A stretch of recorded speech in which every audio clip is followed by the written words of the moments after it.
A day in my life as a grade 10 student.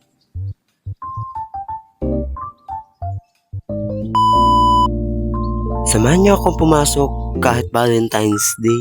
Kala ko baga naman ang mga single ay talagang walang pasok. Pero pala, joke lang. Pagdating ko nga din sa school ay dali-dali na ako at ako nga nagugutom. Bumili nga lang ako diyan ng lugaw dun sa labas at ako nga ay kumain at di pa ako kumain ng umagahan sa amin.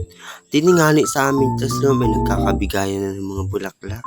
At second period na nga dahil Valentine's naman daw ay pinanood lang kami diyan ng movie. At third period na nga rin katabi ko din mamamatay na sa kakatawa diyan.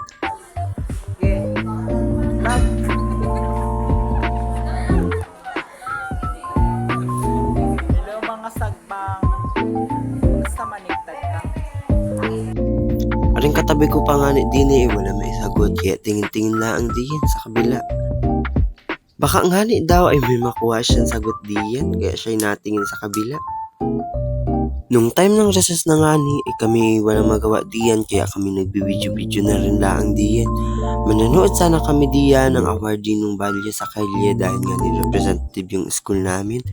Para ba naman ay mga walang load ang taong to. Pagkatapos ka ng recess, aring nga ang nangyari.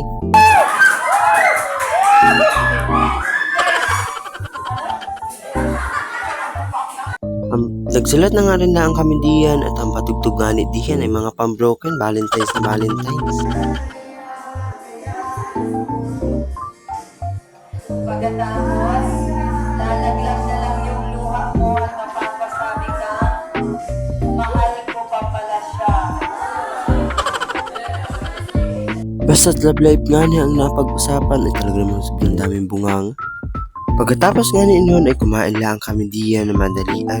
Pagkatapos nga naman kumain diyan ay kami lumabas at nag-merienda kami din. Di ba walang kabusugan ang mga tao ito? Dini nga sa school namin ay mga nagatinda ng galing street food. Kaya man din tuwing tanghali, ubos ang pera ng kuya nyo.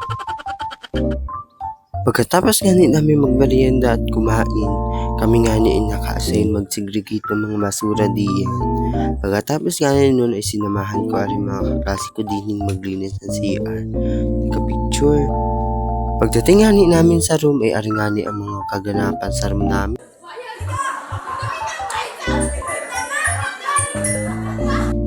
Pagkatapos nga noon ay first period ng tanghali ay aringay nagsayaw lang kami diyan. Dahil nga Valentine's din naman daw, pinagbigyan naman kami diyan.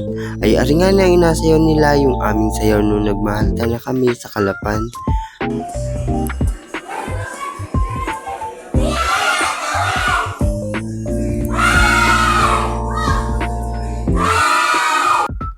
Talagang ang mga boses ng aking mga kaklase ay sobrang kalalakas.